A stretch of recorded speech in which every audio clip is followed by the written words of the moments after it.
Fala, turma, professor Fábio na carrada, vamos fazer a correção da parte de Direito e Conhecimentos Profissionais da prova de sargentos que ocorreu dia 1 de outubro de 2023, domingo, e na minha parte de Direito e Conhecimentos Profissionais não há questão que caiba recurso, não é verdade?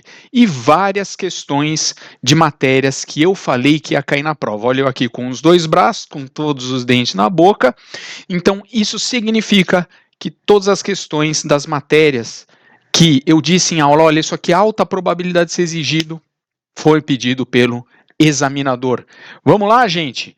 Então, olha só, a primeira questão, ela diz respeito aqui à Declaração Universal de Direitos Humanos de 1948, que tem força de recomendação, não é? Inspira legislações nacionais.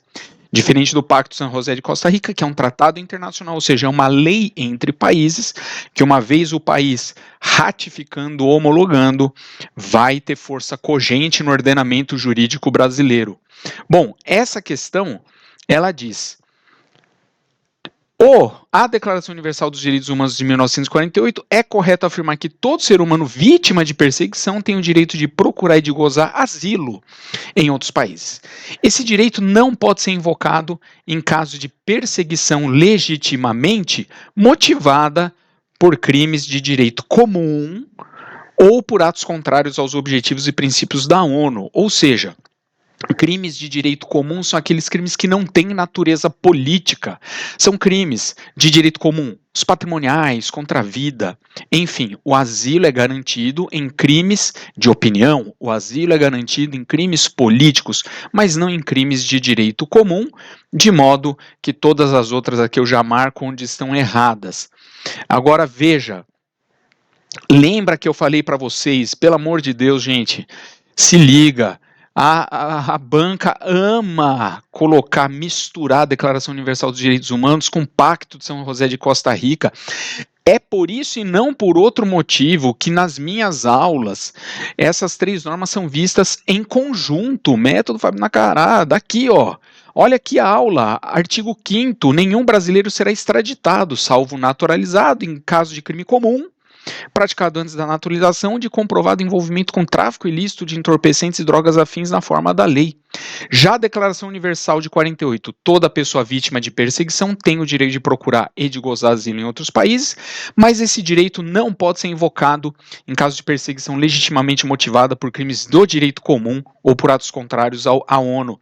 Então, na aula que você assistiu, eu disse muito, falei, gente, presta atenção à semelhança das redações. Lembra que por que eu coloquei a Declaração Universal no meio?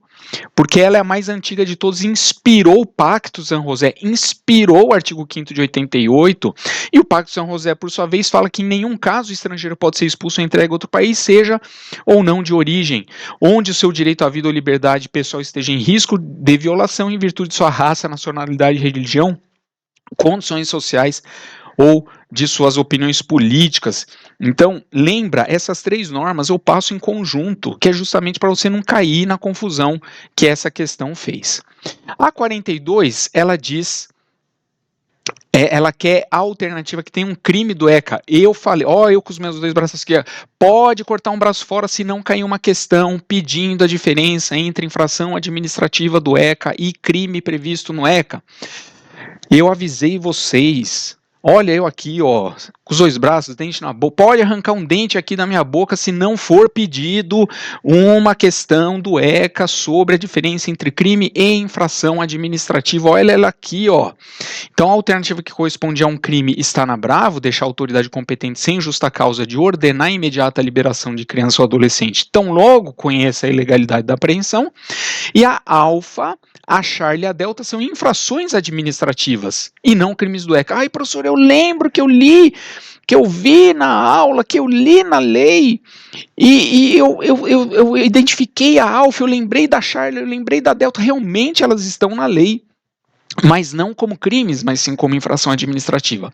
Só a Alfa, né, que é uma infração administrativa, E o examinador não colocou aqui, né, a redação original é total ou parcialmente. Mas, de qualquer maneira, não seria certa mesmo, porque é uma infração administrativa e a questão quer o que é crime do ECA, previsto no ECA, e não alfa, Charlie e delta, que são infrações administrativas. Isso aqui é para te confundir, porque você leu, você estudou, você viu nas minhas aulas que existem crimes e infrações do ECA. A 43, nos termos da Constituição, que é ali, né, a República Federativa do Brasil, formada pela união indissolúvel dos estados e municípios DF, constitui Estado Democrático de Direito e tem como fundamentos o pluralismo político. A Alfa, Bravo e Charlie são princípios que o Brasil deve obedecer nas relações internacionais e não fundamento. Quando o enunciado fala em fundamento, o enunciado ele quer o SOVA no CDP. Lembra essa mnemônica? Quando tem rebelião no CDP, SOVA no CDP e resolve tudo, cada um para sua cela, cada um para o seu raio. SOVA, soberania, valor social, trabalho e livre iniciativa. Fundamentos, que é o que o enunciado quer. CDP, cidadania, dignidade da pessoa humana, pluralismo político. Então, o enunciado está pedindo fundamento e o fundamento SOVA no CDP, o P do CDP, pluralismo político. Alfa, Bravo e Charlie são Brasil nas relações internacionais. Para lembrar Brasil nas relações internacionais, lembra da aula, gente? Piscina. Piscina é o Brasil nas relações internacionais. Prevalência dos direitos humanos, independência nacional, solução pacífica dos conflitos, cooperação entre os povos para progresso da humanidade, igualdade entre os estados, não intervenção, autodeterminação dos povos, piscina.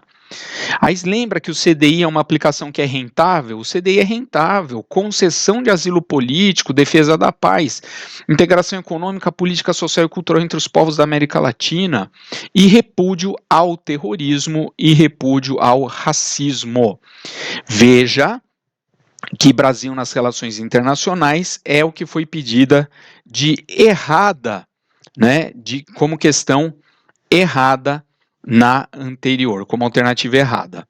E aí, gente, o examinador ele gostou do Brasil nas relações internacionais, porque na próxima questão ele falou nos termos da Constituição, a administração pública direta e indireta de qualquer poderes da União, Estado, Distrito Federal e municípios obedecerá, entre outros, o seguinte princípio: limpe, pessoal. O P do limpe é publicidade.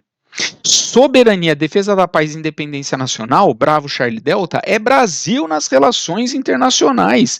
Então tem duas questões que o examinador usou o piscina CDI mais R como alternativas erradas. Olha só, gente, presta atenção. Fundamento é salva no CDP. Já os objetivos do Brasil, CGP que pede o RE, né? São verbos, são extensos, construir uma sociedade livre, justa e solidária, o C lá do CGP que pede o RE na ronda, na fiscalização. O G, garantir o desenvolvimento nacional. O P significa promover o bem-estar de todos, sem preconceito de origem, raça, cor, enfim.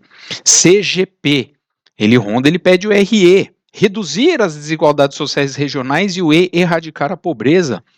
Enfim, pessoal, quando o enunciado pedir objetivo, é CGP que pede o RE. Se ele pedir Brasil nas relações internacionais, piscina, o CDI rentável e fundamentos, o SOVA no CDP.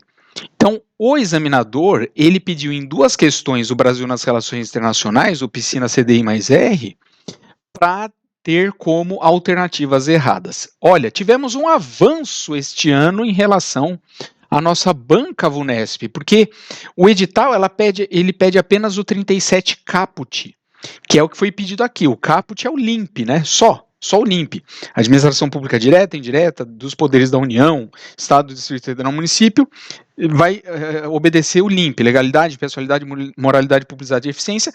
Então, ele pediu que está no edital, o 37 só, o caput. O LIMP, ele está no caput, o P está no... a publicidade está no P do LIMP. Na prova passada, eles pediram os incisos do 37, sem o edital prever os incisos. O edital limitou ao caput, mas eles colocaram itens dos incisos erroneamente, fora do edital. Não é? E apesar de uma chuva de recursos, não aceitaram, mas pelo menos corrigiram esse ano e pediram apenas o que está ali no caput. Olha, 45, nos termos do Código Penal, considera-se praticado o crime no momento da ação ou da omissão, ainda que outro seja o do resultado.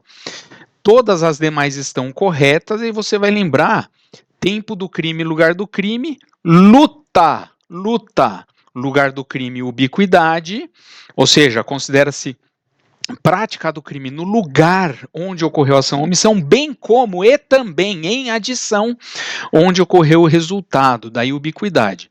Tanto o local em que ocorreu a conduta, ação ou omissão, quanto e também os dois onde ocorreu o lugar do resultado. Já o tempo do crime, né, é a teoria da ação, da atividade. Considera-se praticado o crime no momento da ação ou da omissão, ainda que outro seja o do resultado. Muito bem.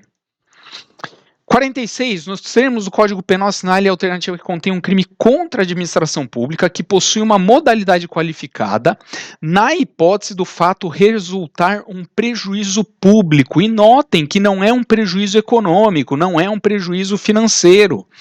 Olha o que o enunciado está falando.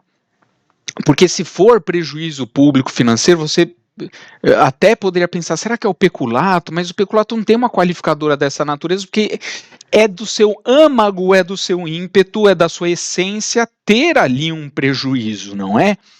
Agora veja, o crime que tem uma forma qualificada quando resulta um prejuízo público é o abandono de função. Como nós vimos na aula, lembra, eu falei pessoal, por favor não confundir, exercício funcional ilegalmente antecipado ou prolongado, ou seja, é o a mais, você antecipa o exercício do cargo público ou prolonga, é o a mais. Não confunda com o contrário, com o outro extremo, que é abandonar a função. E não confunda o primeiro extremo, que é prolongar o exercício do cargo público, com o outro extremo, que é abandonar o cargo público, com usurpação de função, né? Usurpação de função.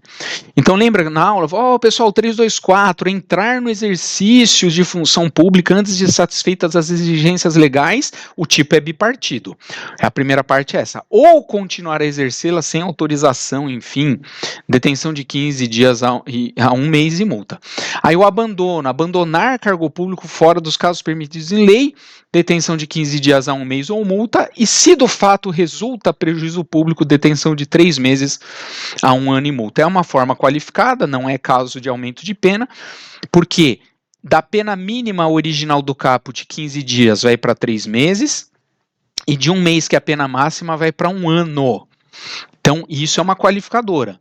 A qualificadora você pega um mínimo aumentado e o máximo aumentado. São novos parâmetros mínimos e novos parâmetros máximos, piorados, né? Porque é uma qualificadora. Causa de aumento de pena seria se dentro do 15 dias a 1 mês aumentasse 1/3 até a metade, dentro do limite de 15 dias a 1 mês, tá? E a usurpação de função, usurpar a função pública, enfim, eu estou mostrando para você como que a gente passou na aula. Poxa, professor, a maioria aqui, né, dos nossos alunos acertou, tenho certeza, mas aquele que errou, pessoal, em me encontrar na rua, fala que acertou, tá bom? Porque eu insisti muito nisso. Tá certo? A 47. Nos termos do Código de Processo Penal e no que concerne à cadeia de custódia, é correto afirmar o quê? Que vestígio é todo objeto ou material bruto, visível ou latente, constatado ou recolhido que se relaciona à infração penal. Gente do céu, olha, Alfa, início da cadeia de custódia se dá exclusivamente com procedimentos policiais ou periciais nos quais seja detectada a existência de vestígio? Exclusivamente não. E outra, aqui o examinador misturou para te enganar. Exatamente o que eu te orientei para não enganar, não ser enganado. Fábio Diná. É o pai de Ná. Aqui, ó, eu falei, se liga, aqui vão tentar te enganar nisso. Daqui a pouco eu mostro. Início da cadeia de custódia se dá com a preservação ou detecção do indício, tá bom? Do vestígio. E a Charlie, a cadeia de custódia não é o local que se destina para fazer ali o juiz de garantias, não, isso é a audiência de custódia, não é? E a delta, indício é todo objetivo, visível ou latente, constatado ou recolhido que se relaciona à infração penal, né? Então faltou aqui, ela está incompleta. Além de não ter aqui o bruto, não é indício, é vestígio, né? É vestígio. Então cuidado, que o conceito de vestígio que está no Código de Processo Penal não é o mesmo conceito de vestígio, tá bom? Indício é aquilo que por indução você conclui, né, que pode uma coisa levar a outra. Exemplo, você encontra ali pegadas na cena do crime de um sapato número 43.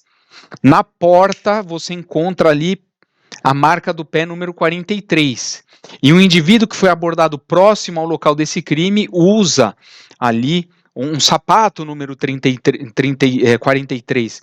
Então, o que é um indício, né? São circunstâncias conhecidas e provadas, como aquelas pegadas que eu falei, que, tendo relação com o fato, autoriza por indução concluir-se a existência de outra ou outras circunstâncias. Esse é o conceito de indício. Agora, tudo isso que vem depois, né, faltou aqui a questão de bruto, enfim, é vestígio que está ligado à cadeia de custódia. Bom, olha essa alfa que eu falei para vocês, o examinador vai enganar nesse jogo de palavras, tá vendo ele falando início com procedimento, e olha como a gente passou na aula, não confunda procedimento da cadeia de custódia com o início da cadeia de custódia. Considera-se cadeia de custódia o conjunto de todos os procedimentos usados para manter e documentar a história cronológica do vestígio, coletado em locais ou vítimas de crime para rastrear sua posse e manuseio a partir do reconhecimento até o descarte. Tá certo? A partir do reconhecimento até o descarte. Então, é o conceito, conceitua-se cadeia de custódia que fala em procedimentos, e não o início da cadeia de custódia. O início da cadeia de custódia dá-se com a preservação do local, ou com procedimentos policiais ou periciais nos quais se detecte a existência do vestígio. Então veja que início da cadeia de custódia está ligado à preservação ou detecção. Agora, o conceito considera-se cadeia de custódia, esse sim está ligado a procedimentos. O que o examinador fez na alfa da questão anterior?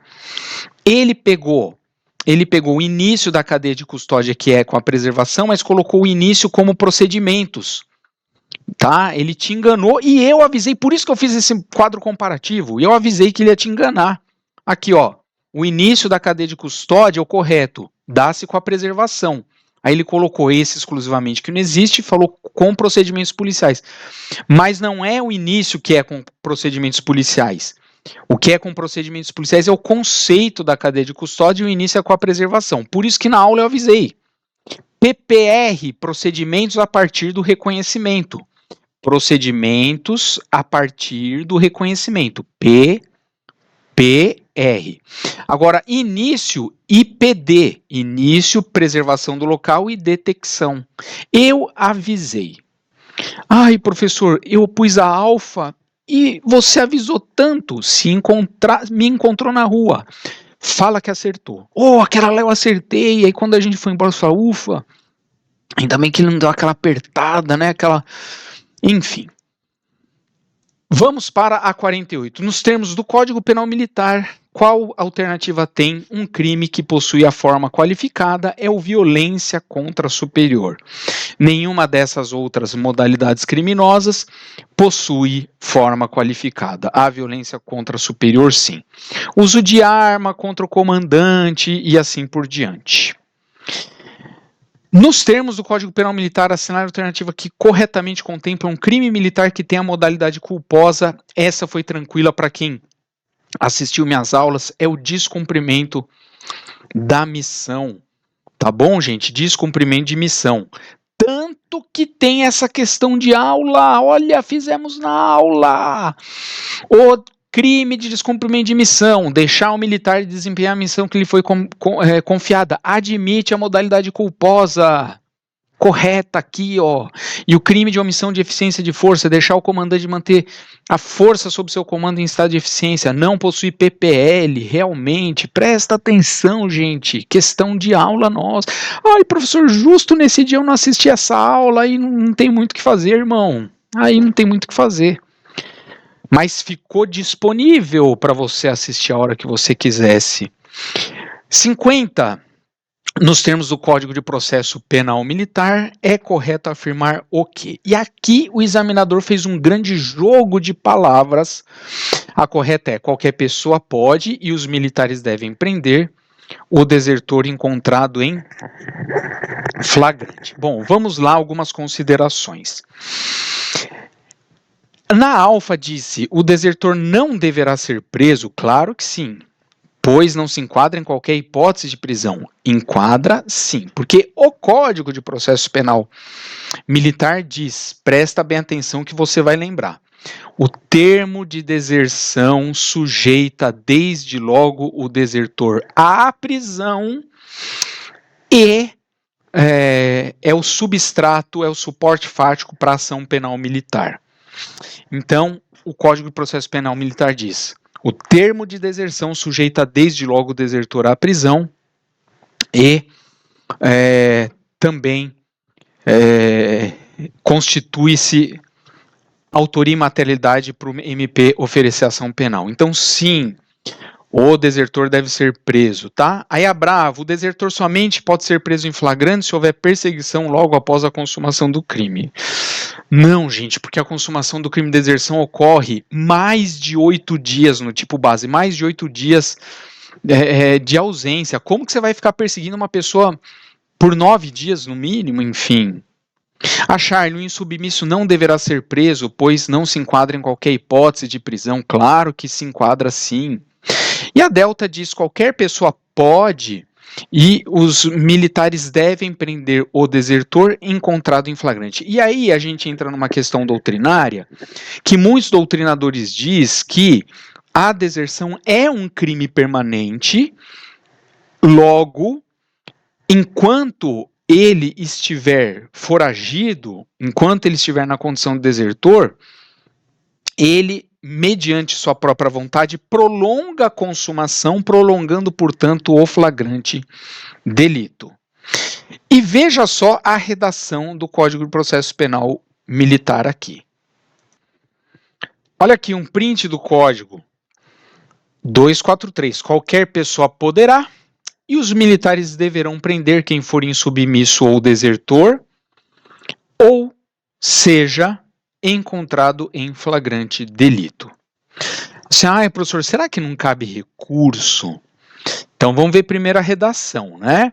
Qualquer pessoa do povo pode, naquele mesmo modelo do Código de Processo Penal Comum, e os militares deverão, no mesmo modelo do Código de Processo Penal Comum, só que lá ele fala: qualquer do povo pode, e as autoridades policiais e seus agentes devem prender quem esteja em flagrante delito.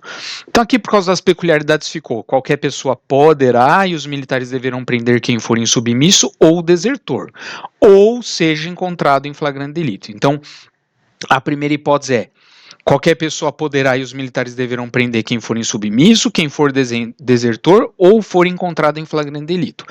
E a Delta, ela diz: qualquer pessoa pode e os militares devem prender o desertor encontrado em flagrante.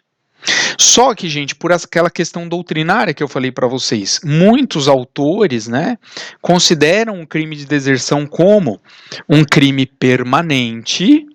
Logo, enquanto ele estiver na condição de desertor, ele prolonga a consumação da deserção, prolongando, portanto, o estado flagrancial.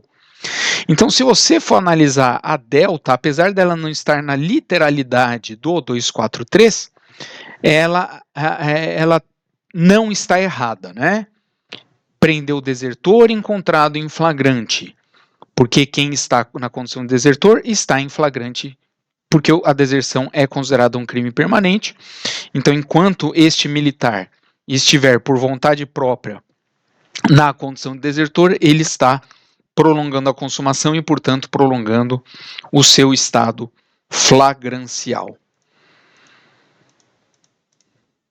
Próxima, nos termos do RD, a proibição do uso de uniformes policiais militares vai ser aplicada temporariamente ao inativo que atentar contra o decoro ou a dignidade policial militar até o limite de 1 ano. Bom, o que é o erro na alfa? Não é temporariamente ao militar, é ao inativo. O militar da ativa não tem essa sanção. O militar da ativa é advertência, repreensão, permanência, detenção, é exclusivo para o inativo. Na Charlie, o erro é definitivamente. O regulamento de uniformes até prevê que o comandante-geral pode proibir definitivamente, enfim, mas o nosso enunciado ele pede o RD e lembra que não há penas de caráter perpétuo, não pode ter uma sanção de caráter perpétuo, proibir definitivamente o inativo de usar. O que está errado na Delta? Ela está incompleta. Ela diz temporariamente ao inativo, que é atentar contra o decoro ou dignidade, e aí a Bravo ela é mais completa, né? Dignidade policial militar. Então é uma deontologia, uma ética policial militar até o limite de 1 ano, tá bom, gente? E aí, pessoal, para verificar as questões, as próximas, que são sobre normas internas, em respeito à diretriz da PM sobre mídias sociais, eu não posso deixar aberta aqui no YouTube, que são normas de interesse policial militar. Então, você, policial, que quiser assistir a segunda parte, que é a correção das normas internas, acesse o meu site www.metodofabionacarrarada.com.br, pede para o suporte lá no site para ser incluído no grupo restrito a policiais militares, que lá eu vou colocar o link restrito fechado da resolução dessas questões de conhecimentos profissionais. Vocês viram que foi uma prova assim tranquila. Quem estudou aqui comigo, quem estudou aqui com o time de professores da Mike School percebeu que todos os detalhes foram passados, que todos os macetes, olha, presta atenção nisso que vai ser cobrado, presta atenção que vai cair.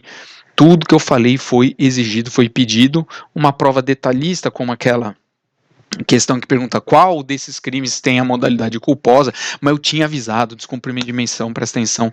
Outra, qual desses crimes aqui que estão elencados é que admite uma forma qualificada, que é ali a violência contra o superior, tudo explicado ali nos quadros comparativos, nos mapas mentais, tá bom, gente? Boa sorte, pessoal!